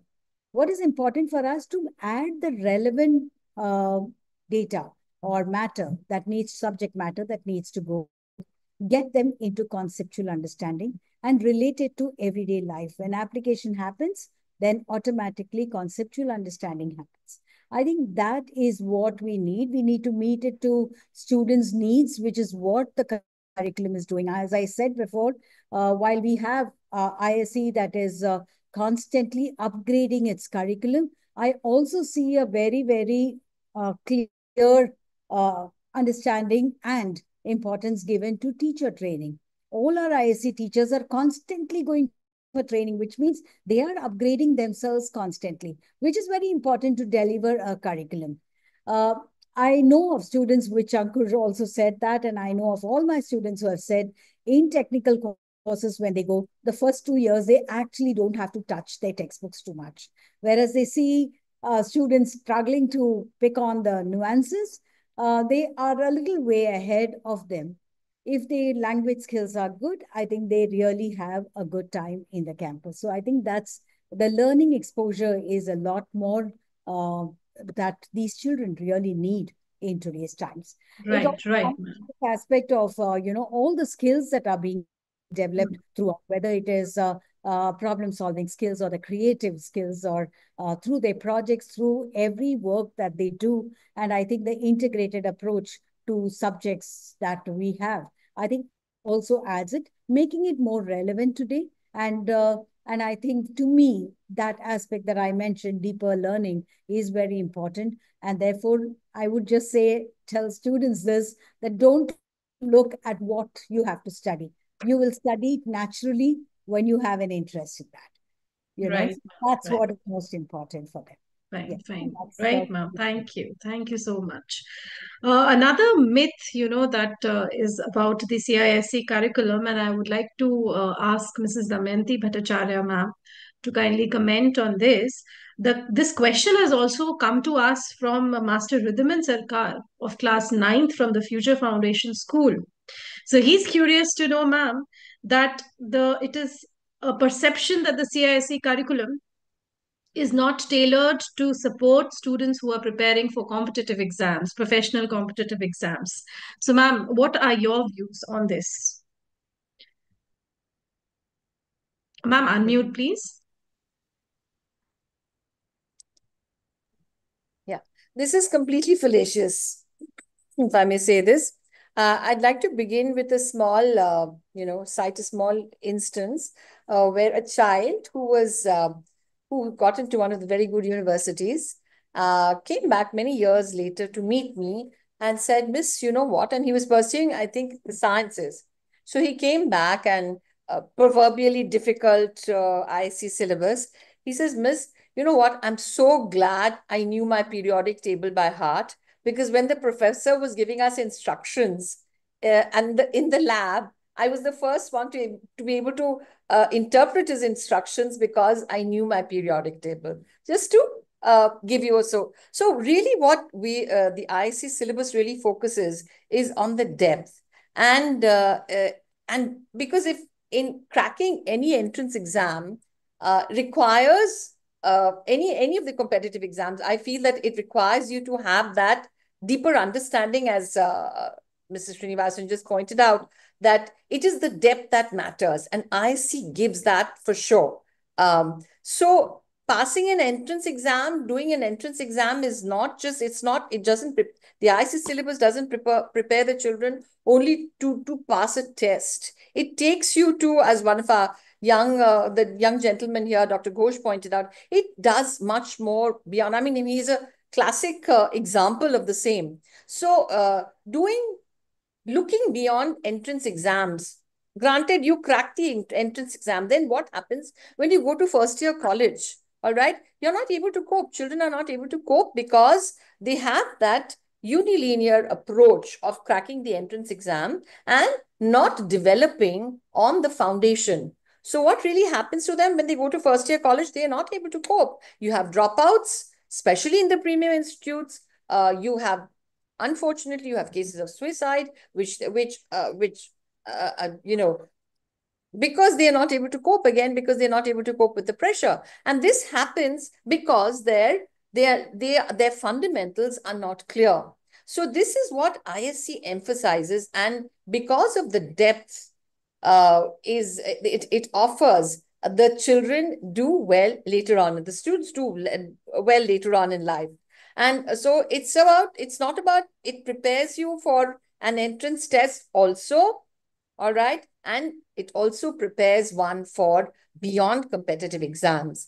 An entrance test for IIT aspirants focuses on conceptual understanding. And this is coming from children who have cracked the IIT entrance exams. The success at IITG is not necessarily about following a particular board or cracking the test. It is about doing also well in college as well. All right. Also, the new age universities, whether it's in India or abroad, they look for candidates who have a sound academic background, all right, as well as a well-rounded personality. So all these make a difference to the candidate. Yeah, thank you. Thank you. I hope, Riddhiman, your question has been answered by the board now. Yeah, thank you so much, ma'am. Moving on, we have with us very, very interesting alumna from the La Martiniere for Girls, Kolkata now. We have with us Dr. Aparamita Das. She is a doctor working at the Tata Medical Center, Kolkata, in the Department of Digestive Diseases. We can see a young Dr. Das here with us. She has been working just for over a year now, and she has obtained her GMC registration as well. She plans to pursue her higher studies in the United Kingdom. Welcome, Dr. Aparamita. It is indeed very delightful to call you Dr. Aparamita and seeing a young smiling face in front of us. So kindly unmute and do let us know about your journeys with the ISC curriculum, and how did the in-depth curriculum support you in your selection processes and the journey into your professional life. You can unmute.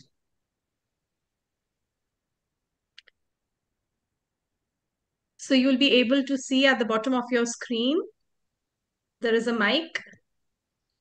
Are you joining from your phone?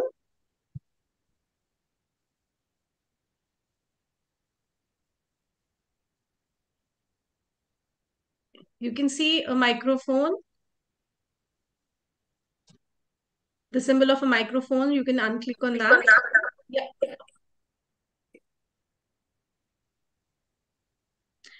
Okay. Aparamita?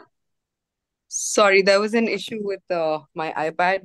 No, that's fine. That's fine. Is this better? Am I audible? Absolutely. Please go Okay, on. thank you so much for having me. I apologize for joining late.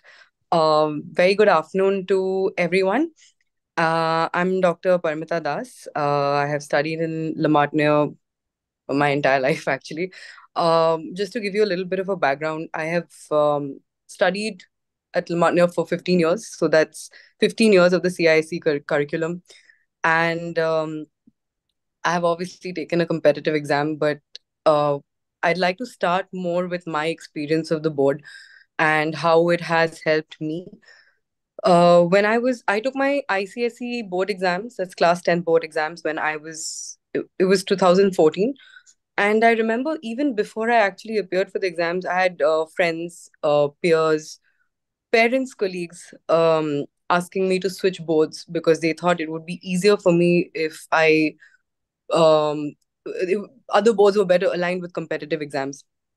And I, at one point, almost went ahead and changed my board, but I think out of sheer love for my school, I wasn't able to do that.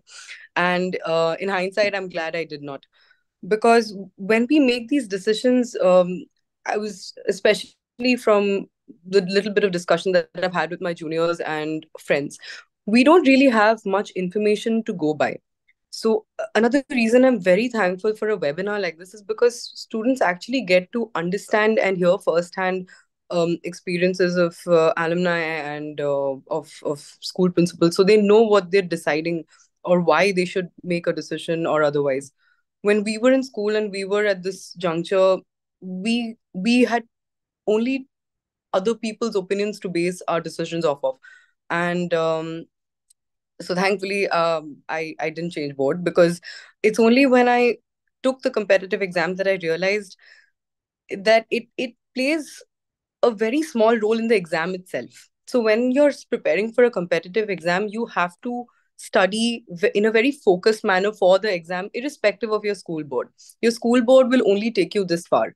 And whether or not it's a hindrance, I would like to say that ISC caused no hindrance to my preparation. At least it was it allowed me to study different subjects in depth. We had English, we had I my second language was Hindi, and I took my board exams in these subjects. It helps greatly, because when we're preparing for competitive exams, unfortunately at this stage students have a very narrow vision, and they only focus on the exam itself, which is good, but then what comes after the exam? So when you do crack the exam, when you do make it to an institution where you're expected to study a certain curriculum, ISC, having a CISC background makes a huge difference. Makes it will set you apart, and you will realize that once you've joined your college, whichever college that is.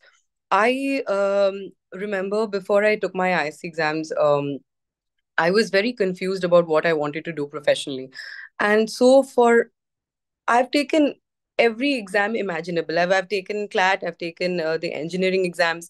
So I've appeared for a good deal of competitive exams. And for a few exams, having a CIC background is particularly helpful, um, especially when you have an in depth understanding of languages, logical reasoning. One thing that was, I think, previously mentioned as well is that when we're answering questions in the CIC pattern, they tend to be very structured and detail oriented.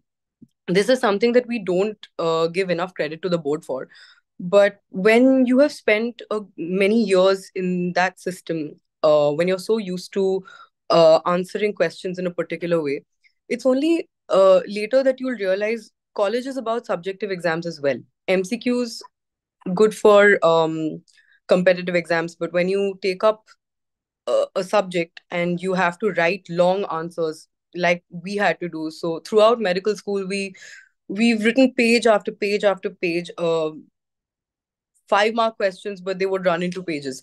And when you do that, the structure that you have learned at an ISC school helps you greatly, because it's very unlikely that a professor will go through every single word that you've written, but then because you know how to structure it better, you know where to put in diagrams, you know what subheading is important or relevant for a certain answer. That I think I have learned entirely during my schooling, and it helps because you don't have to prepare specifically for that when you're writing your exams in college. As far as an in-depth understanding of languages goes, even here I have in my personal experience, I studied Hindi as part of my curriculum right up to my ISC board exams, taken my exam in that language. And I went to college in Chennai, so we had to learn Tamil to communicate effectively with patients. And I think it was mentioned before as well. It plays a great role when you come from this background, because learning another language becomes much easier. I've seen a lot of my friends and colleagues struggle, but I think people with a background of a CIC board have it easier when they're settling in a different place with a different language, because they are better tuned to picking up on language syntax or patterns. They communicate more effectively, and of course, an understanding of English as a language plays a great role as well. It it, it helps to set a certain standard where you're speaking, or when you have to appear for a viva, or interviews particularly. I think having a CIC background with that curriculum, interviews are much easier. um, Another thing that I think is very important is that, uh, so perception is that when you're doing an academic heavy profession, when you're pursuing a profession like medicine, that you don't really need to have an in-depth understanding of languages or communication skills. But that is, it's very different, especially if you're planning to pursue medicine or your higher studies in a different country. When I was in the process of obtaining my GMC registration, we had to we take an exam called the PLAB exam, which is it stands for Professional Linguistic Assessment Board exam. So it has the word linguistic in it. It's that important for you to be able to communicate effectively in English, to be able to communicate generally with patients, and you're tested on that. And before that, you have to take the IELTS exam as well. So the way things are, the way standards professional standards are in India and abroad, an understanding of the languages, particularly English, is very important. It's pivotal to your professional development later. And an inclination towards research, again, very important, no matter what professional area you're in. And overall, I feel that having this background really sets you up for success professionally, because young students, we are very we're tuned to thinking only as far as the competitive exam. But for that, you have to put in the hard work for the exam separately, in any case, irrespective of your board. And having the CISE background helps you even beyond that, even after your competitive exam.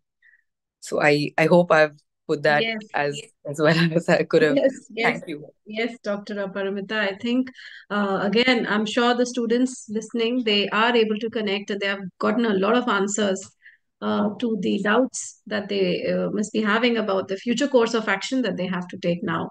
So thank you. Thank you for your precious time. Thank you so much, Dr. Das. Uh, we've been talking about holistic development and the need for holistic development. There has been a mushrooming of the dummy school system across the country, and there is a concern emanating from this dummy school system.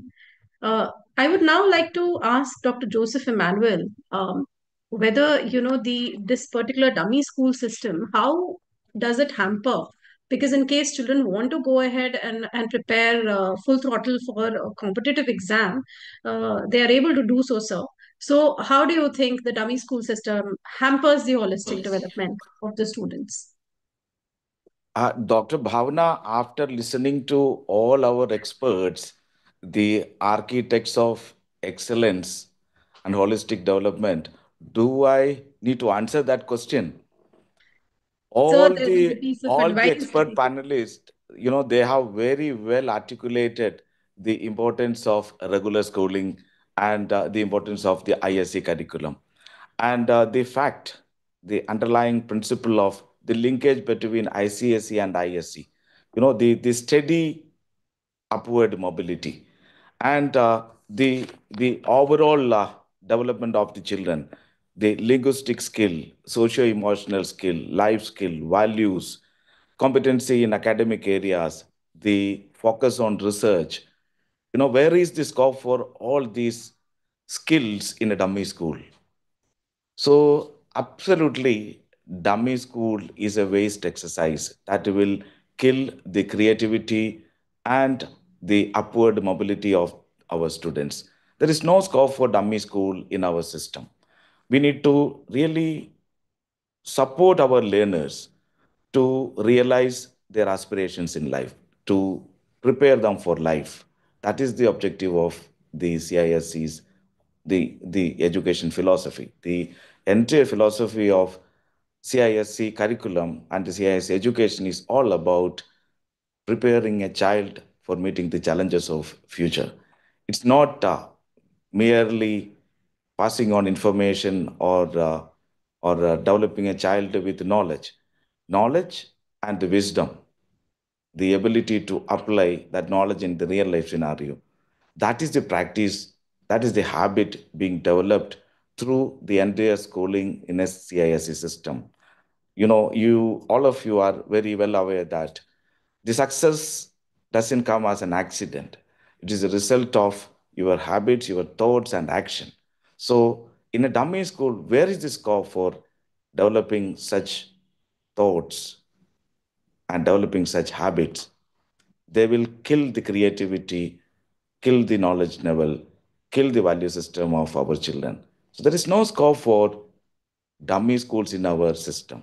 But at the same time, we should be mindful in supporting our children to realize their aspiration. Every child is unique. Every child has special talent and potential. There's a lot of focus is given for children of specially abled category in our system. The inclusiveness of our system, inclusive education. What are we aiming to achieve that? To develop compassion and love and equity and excellence through education. So all that is there in our regular system is missed in the dummy school system. And dummy school system, as all the experts, panelists, the architects of excellence, I would love to call them as the practitioners of excellence and architects of excellence. So, the pearls of wisdom given by them, it completely rule out the scope for dummy schooling from our system. Let us all support our children to meet their aspiration in life. Wherever they go, whatever they do, let us upskill them. So the focus has been shifted from development of knowledge to development of skills. That is the shift demanded by the 21st century learning. So whatever we do should help our learner to, to be successful in life, to help them to find a decent livelihood, whatever they may do, whether they may become a planter or agriculturist, businessman, whether small or big, doesn't matter. One should be able to find happiness. One should be able to take part in the society making creatively and constructively. And, and to the family, to the individual, to the society and the world, one should be able to contribute. That is what our system is envisaging. So, which has been very beautifully said by all our eminent panelists and the alumni, Yes, sir. how beautifully they have articulated it. Yes. So I don't need to explain it anymore and Right. hope I am clear. Thank Yes, you. sir. Yes, sir. Thank you so much. Thank you. A big thank you to all our esteemed panelists who have taken out time for them from their busy schedules to be here with us. Heart full of gratitude to the wonderful alumni who joined us from all across the world and in India and sent in their audio bites. We cannot thank you enough. And dear children, students, teachers, principals, parents who are watching us, thank you for sparing out time for this webinar today. We hope we have been successful in initiating the stakeholder connect, and we look forward to connecting with you in the next year soon on certain contemporary themes of education. Again, in the meanwhile, a Merry Christmas to all of you. Season's greetings from our end. Children who are preparing for class 10th and class 12th, I'm sure they are busy studying. Don't forget to have that fun. Don't forget to make those memories with your family and friends. So enjoy yourself. Thanks a lot, esteemed panelists. Thank you so much, Dr. Joseph Emmanuel, sir. A very good afternoon to all of you. Jai Hind. Thank you to Dr. Bhavna and wish you all a very happy new year too. Thank you. Happy Thank New you. Year. Thank you very much.